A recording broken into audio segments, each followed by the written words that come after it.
Hi,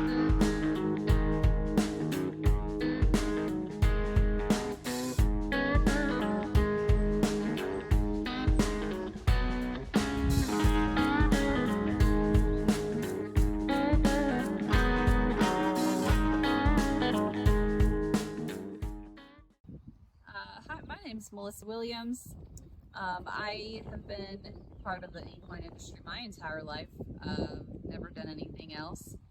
Right now we live in Waterloo, Illinois, and we own a 12-acre horse property here. We board horses, and we have 13 horses here currently, and 2 mini horses that I own. And yeah, that keeps us very busy here, and we really love it.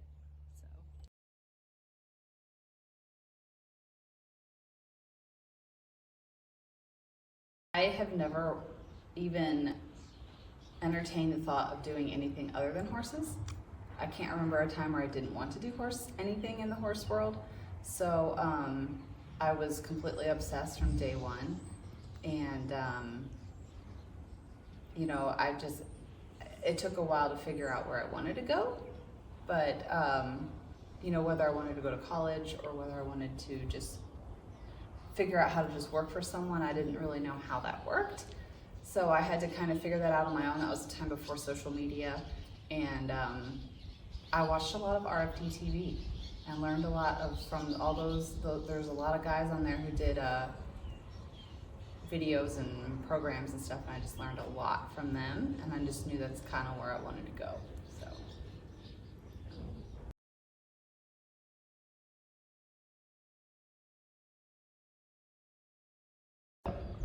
So, you know, watching those guys, I kind of just, there were a few specific ones that I really enjoyed. It worked for me a lot, just practicing with horses at home. And so I went to one of their clinics and got in line to get his autograph and asked him for a job.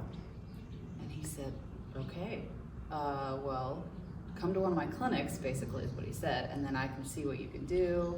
And then I did it, showed up, and he was like, oh, hey, okay. So then I got a job after that. So, yeah. And then a lot of it too was just getting shaped by the people I worked for even before I did that. You have to work for good people and learn from them too. So.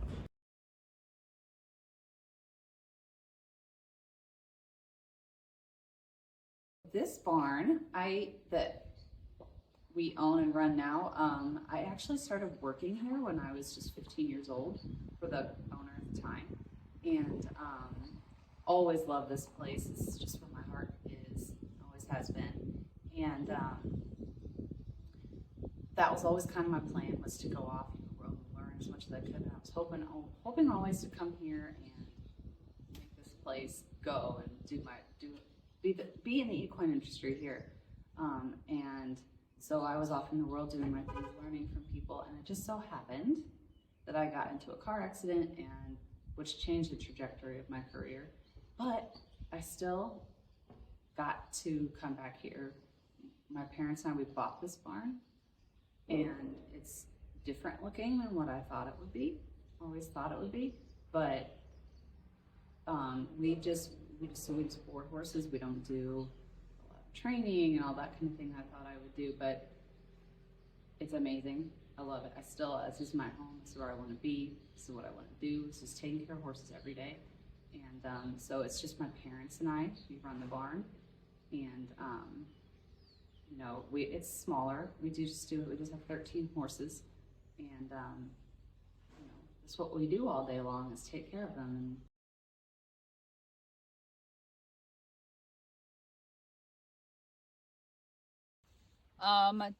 Okay, so we're gonna go with you need to try the horse. You need to actually physically see the horse. You need to have the person who is selling the horse ride the horse, and then you need to be able to safely ride the horse yourself, handle the horse, all that kind of thing.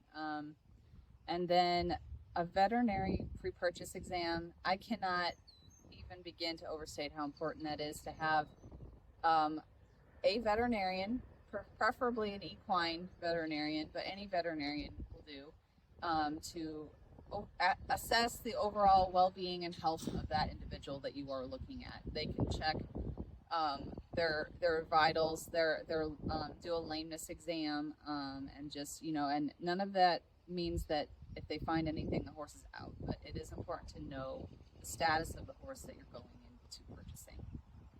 So, and then pedigrees. It is really important to educate yourself on the different pedigrees within the discipline that you would like to be in, and that can even include just trail riding. Educate yourself on what pedigrees, what bloodlines are safe, and they're functional for what you want to do.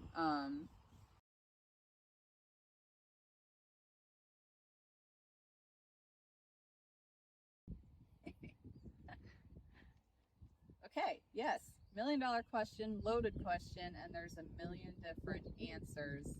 If we go back to buying a horse in general, what do you want to do with the horse? Do you want to just, it depends on if you want just something you can go swing a leg over and go get the job done, whether you're just going to poke down the trail, or if you got to go, ride across the fields and gather some cows, or if you're going to go to a performance arena.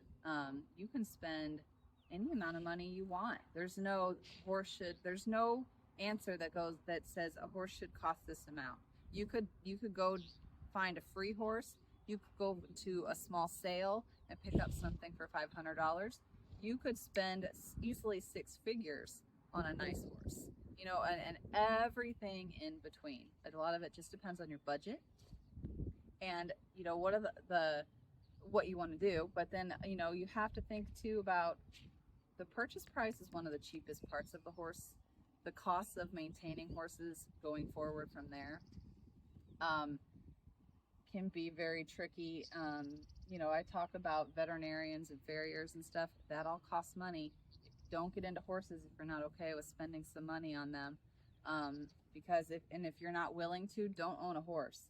They will cost you money at some point. And here, just their general care going forward, just the things that they need on a basic level, costs, it's a significant amount, or it can be, depending on where you keep your horse, what part of the country you're living in.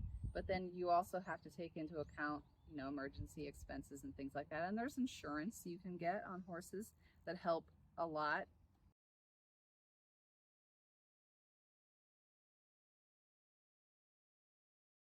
Oh my goodness, this year we have had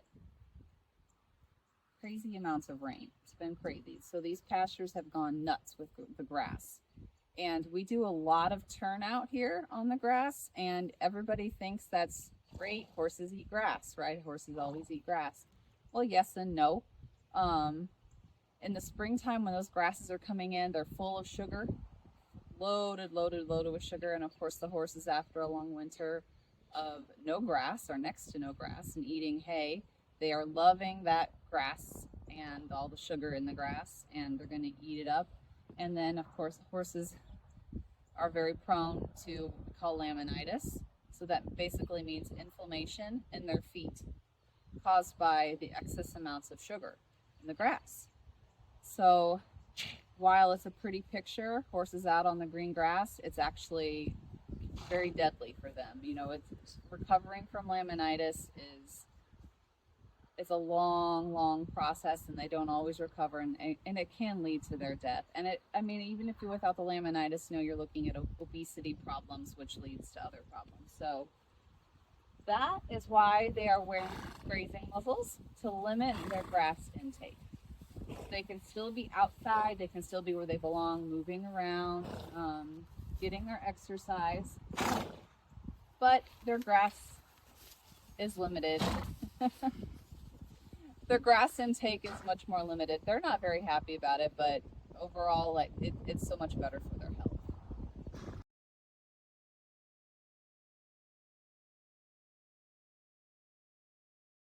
Yeah, my favorite thing to do for the horses in the summertime is nighttime turnout. So the horses always come in for a portion of the day and they go out for a portion of the day. And then so when it gets hot out, which is a little bit later than normal this year, being it's right before Memorial Day, our horses are normally switched to nighttime turnout already, but it's been a cool spring. So they're still on daytime, but I love turning them out at night. It just lets them enjoy being outside in the cool of the day. We don't have a lot of like shade trees. Horses all have shelters that they can get into for shade. The shade is really important for helping them maintain, a good body temperature so they don't get overheated. So just turning them out at night really helps that, so they don't get overheated. And another thing I'm going to stress too is just knowing each individual horse, what their normal is when they're showing signs of stress. And you need to be able to lay eyes on these horses and be with them and know them really well. So there's some horses that right now I know, even though they're all out on days time still, they can't be out all day because they're going to get stressed. And a lot of times those are the heavier built horses or babies. Babies can get heat stress too. So we kind of really keep an eye on that. Really. And then, keeping fans on horses too is super, super, super helpful for their overall well-being in the summertime. Not only does it help keep them cool, but it helps keep the flies off. It's really, really good for helping, like just having a fan pointed on them. And here, each horse has an individual stall. They each have an individual fan. This just really helps them during the heat of the day, especially in the hottest parts of the summer. Keep their stress levels down. They're going to drink more water that way if they're not as stressed. And then, we keep the hay in front of them, like I've mentioned, and keeping water clean water, fresh water every day. It's just really about being with the horses and taking care of them. You can't just fill up a stock tank and then not see them for a week. You have to be able to see them every day. How much water are they drinking? Are they eating? Are they, cool, calm, and collected? That kind of thing is really important.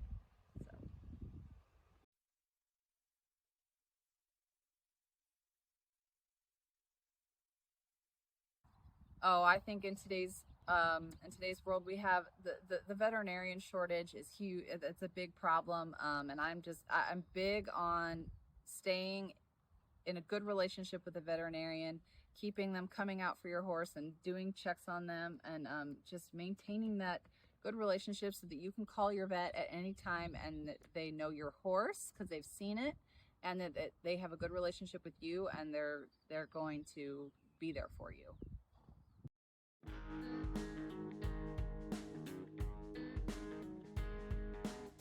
This is Malibu. She's my 4-year-old quarter horse mare.